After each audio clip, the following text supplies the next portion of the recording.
Alright guys, last one of the day. So this question that I got today was in regards to desserts. And giving you guys healthy ideas for desserts. And my immediate answer for that is that, I would have to look into it more.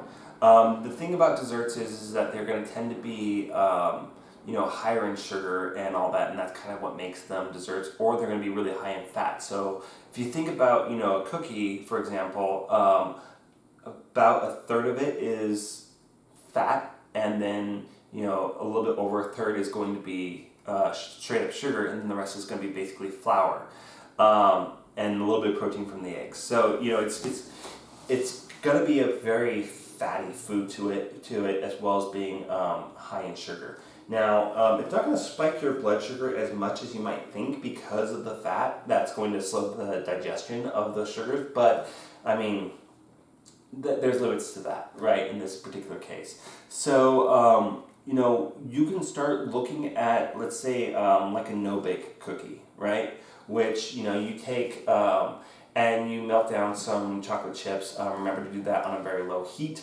Throw in some peanut butter and throw in some oatmeal, maybe a little bit of flour. It's been a while since I've done it, maybe some egg or whatever, and you stir them up and you just make them into little balls, and that's going to be your cookie. And so the sugar is going to be coming mostly from the chocolate. That's what's already in there.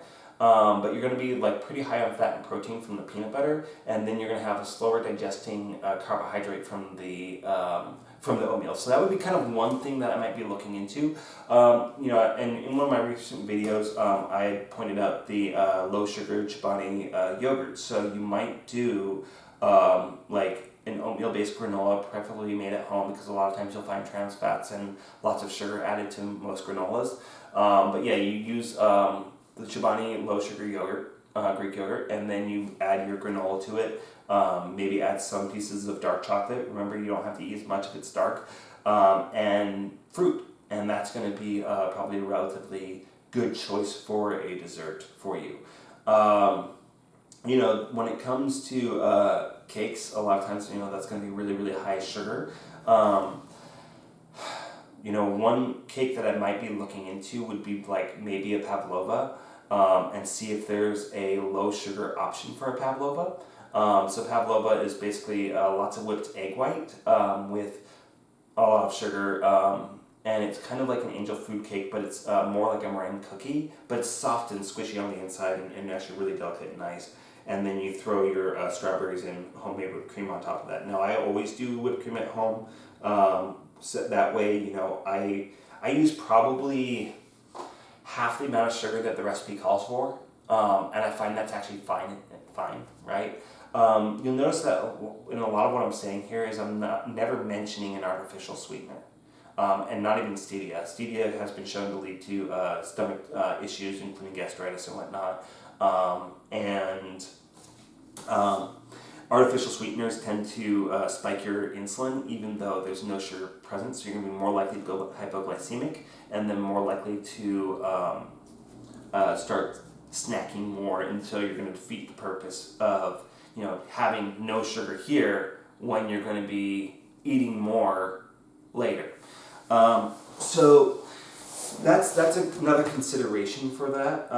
Other options is that you might be looking into making pies at home. Again, a lot of pie crust recipes and pre-made pies include trans fats and lots of saturated fats and whatnot.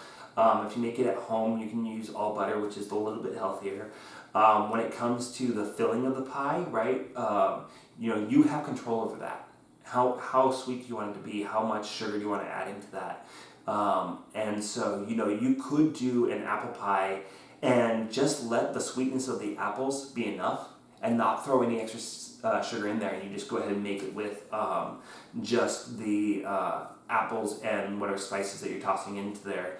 And that might be enough. I would give that a shot.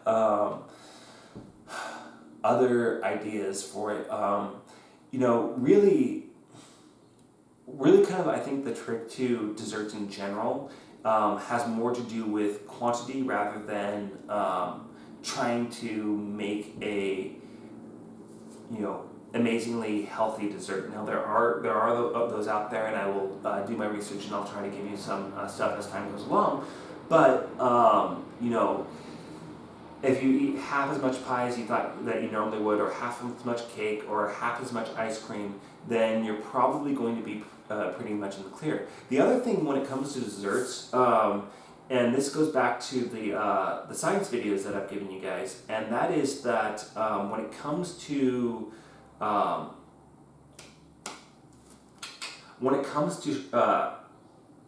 processed sugar like that, it's not always bad for you. Okay, so if you are, you know, you've been sitting at a desk all day, and then you go home and you watch TV and you go to bed, then you probably shouldn't be having a dessert at all, right? I would stick to just regular fruit and kind of leave it at that. But if you are, even if you're working at the office and then you go to the gym, or you do like a really tough wrestling bout, and then right after that bout you have your dessert, your glycogen levels are going to be incredibly depleted, and those are need to be replenished. So having a dessert at that time might actually help you not crash from your workout in the coming days. So you know, by having your dessert, then you are utilizing it rather than just letting it become fat in your system, right? So and you're not going to have that sugar crash if you have your sugar immediately after a workout. Or, you know, if you're going to have a smaller dessert, and I mean that because the thing is that if you have food too close to your workout, you know, you're liable to get nauseous, you're liable to have complications with your workout. So having a dessert right before your workout is probably not the greatest idea, but if you're going to do it small, because let's say that your dessert really is something light, but it's so packed full of sugar, and your workout is in an hour, right? Well, in 15 minutes, your insulin's going to kick in, and you're going to go hypoglycemic, right? It's going to try to balance out that massive amount of sugar, and you're going to go hypoglycemic, and you're not going to have that energy for your workout. If you have your snack, you know, 15-20 minutes before your workout, and you know, it's light enough that you're not going to get nauseous from it, it might actually help power you through that workout. So, so that's what I have to say on that, right? Is that, you know, if you have a dessert that you really, really love, make it a timing issue and a quantity issue rather than cutting it out of your life. Because again, when we talk about dieting, when we talk about nutrition and all that, the way that you're going to find success is going to be through enjoyment, right? And so if you hate your diet, you hate what you're eating, you're not going to eat it, right? It's just going to be this mess of you just going, oh my God, I'm so out of shape and I miss this food and this food, I'm going to binge! And it's going to, by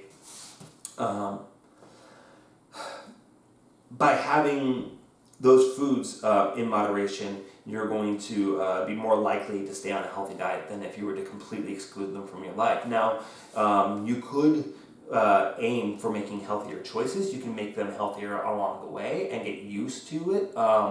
The thing that I discovered is that my husband, back when we first started seeing each other, one of his expressions of love was that he would make, in the summer, homemade jam for me, and he would just put in as little sugar as possible to make that jam good.